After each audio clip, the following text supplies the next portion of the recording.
Getting a boat down to Lake Como was the task and mini adventure, but was it all plain sailing, so to speak?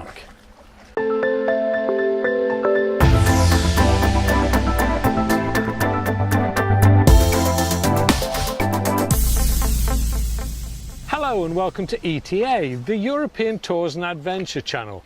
This is really part 2 of the planned trip to get a boat down to Lake Como. As you can see, we have achieved just that. But here is a little more about the travels, tribulations and hiccups encountered along the way. The journey was to be broken into 4 days, each consisting of an ideal maximum of 5 hours travelling, due to the slower speeds achievable whilst towing and the speed restrictions imposed by different countries along the route. The first leg of the journey was to sunny Kent.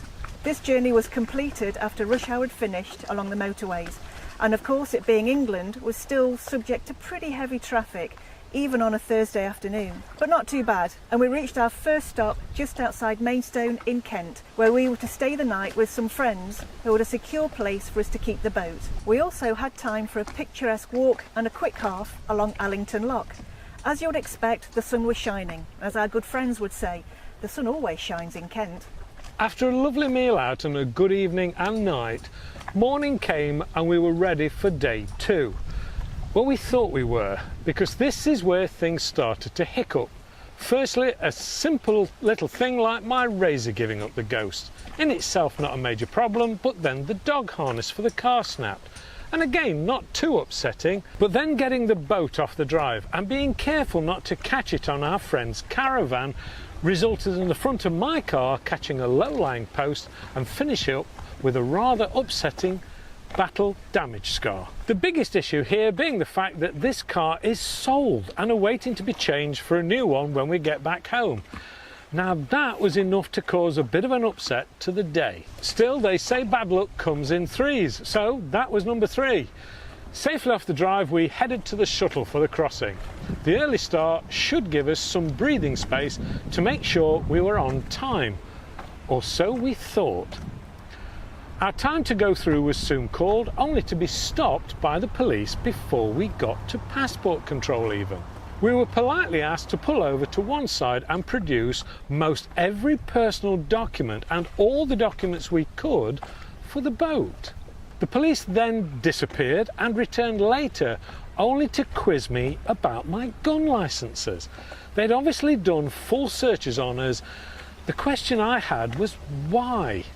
Did I look that dodgy? Then it occurred to me. We were taking a boat across the channel and the police wanted to be sure we weren't going to fill it with illegal immigrants and then ship them back over.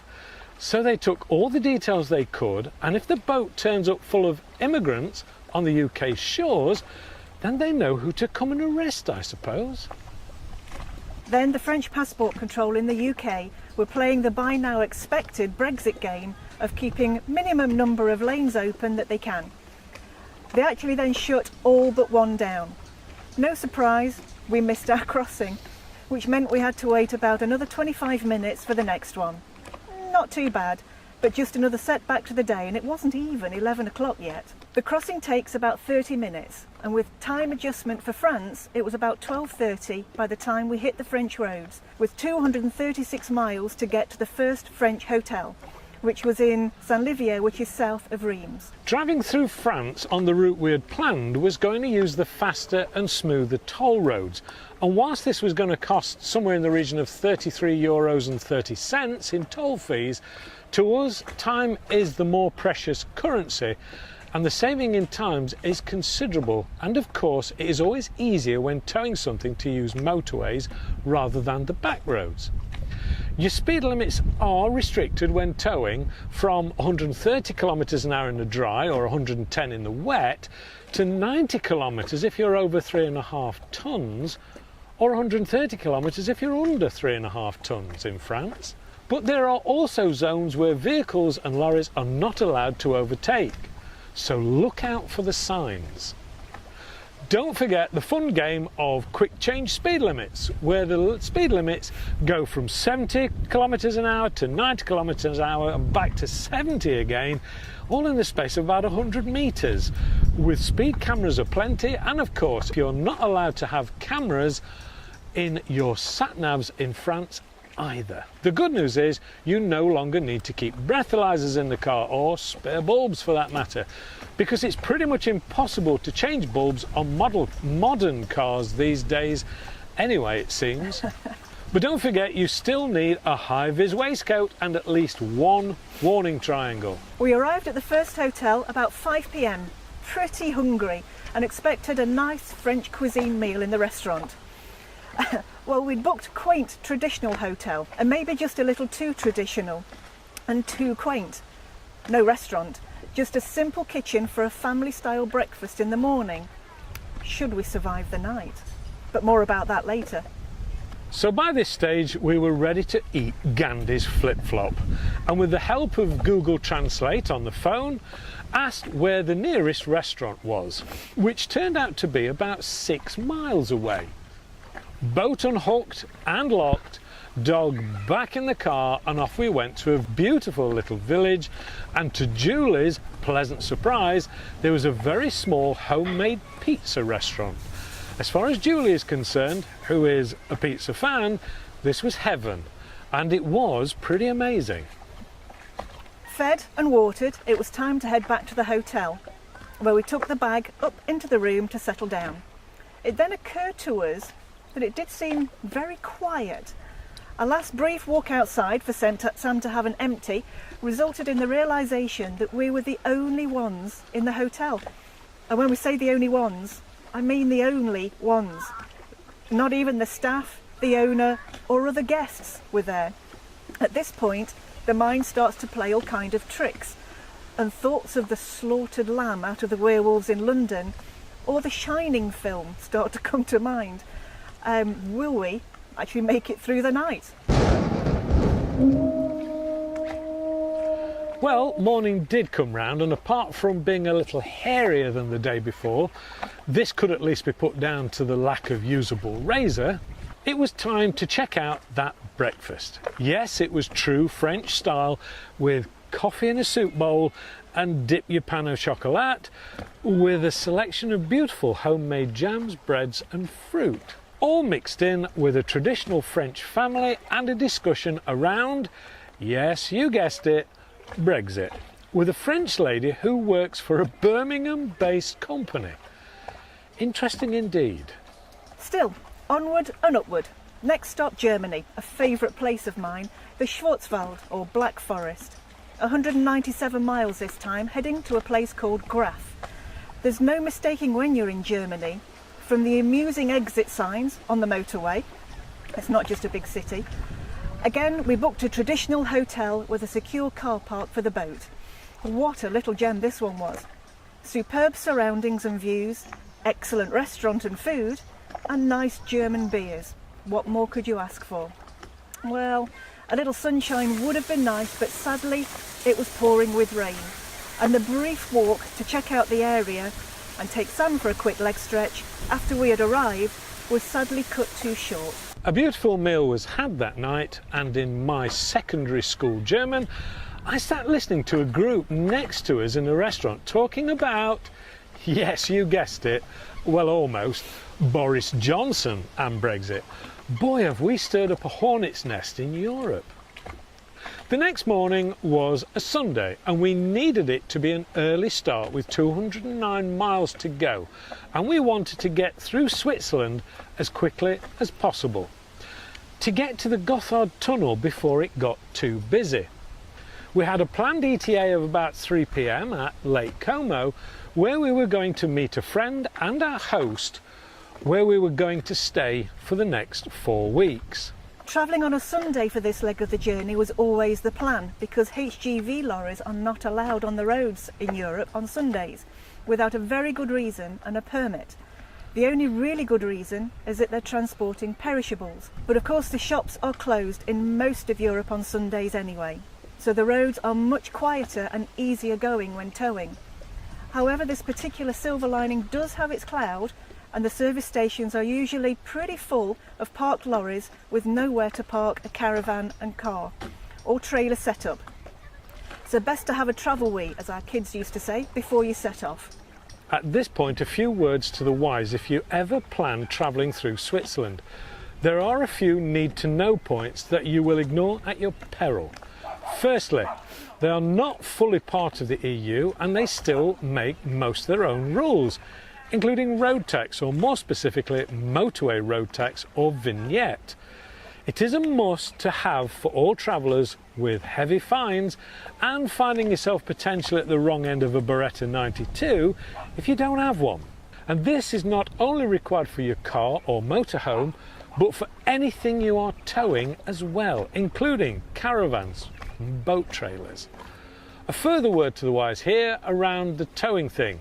If you get caught speeding in Switzerland, you will get a speeding fine for the car and a further one for whatever it is you are towing as well. Now you can maybe see why the Swiss are so wealthy. The other thing to bear in mind in Switzerland is they don't paint the speed cameras bright yellow with high-vis stripes. No, they camouflage them to the colour of the surroundings, so watch out. There are also quite a few gantries around adorned with cameras of most every type. Again, overtaking is restricted in places if you are over a certain weight or if you are towing. And again, speed limits are reduced if you're towing. Oh, and remember to turn off your mobile phones and turn off roaming when you get to Switzerland, or risk a very heavy phone bill. As we've already stated, they're not part of the EU and don't have to abide by the same roaming charges. So best not to use your phones as a sat-nav unless you're prepared to pay at least £10 to £20 for the trip through Switzerland. And yes, it can eat up a fair amount of money in a very short space of time. By the time we got to the Gotthard Tunnel, it had dropped to 4 degrees centigrade and was snowing. Sadly not the beautiful Swiss mountain picture you may have in mind, but wet, grey and cloudy. The queue for the tunnel had started and we were crawling along for the next half an hour to the traffic light system at the entrance. If you've never been through or heard of the Gotthard Tunnel, then here are a few interesting facts. It is a two-way tunnel under the St. Gotthard Pass, a major part of the Alps, and is around 16.9 kilometres or 10.5 miles long. It is traffic light controlled to prevent jams and speed restricted to 80 kilometres an hour for safety. The journey takes approximately 13 minutes, which if you're travelling in an unreliable vehicle can actually seem like a lifetime. Now the alternative to using this tunnel is by going over the Sustum Pass. Now we've done this and it is picturesque on a good day, but a little scary and not to be attempted if towing. We tried it once and set fire to the brakes on the old Caravan and had to finish the rest of our tour with no brakes on a 1.3 tonne Caravan, which also ruined a set of brakes on a Mazda CX-5 by the time we got home.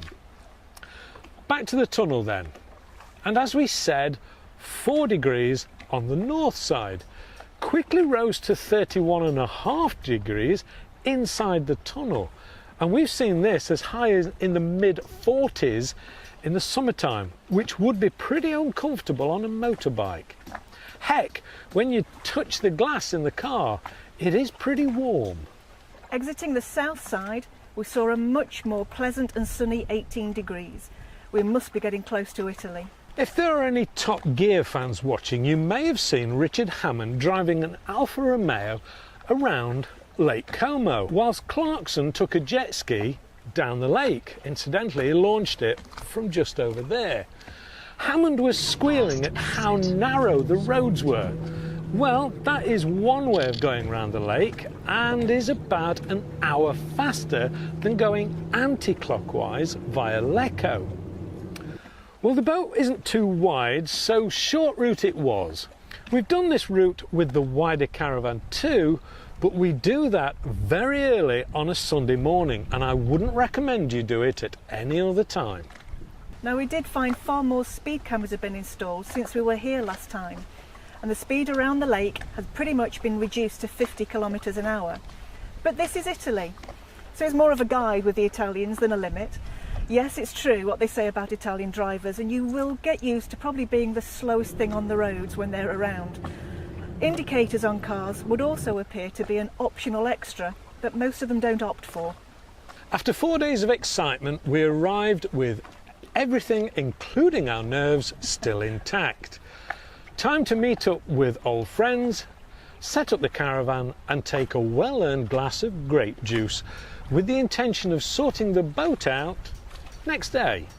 Next time, we'll check on the boat, uncover and launch. Check out the scenery from the lake and show you some of the highlights and places to visit in and around Lake Como itself. Who knows, we might even bump into George Clooney. So see you next time, and thanks for watching.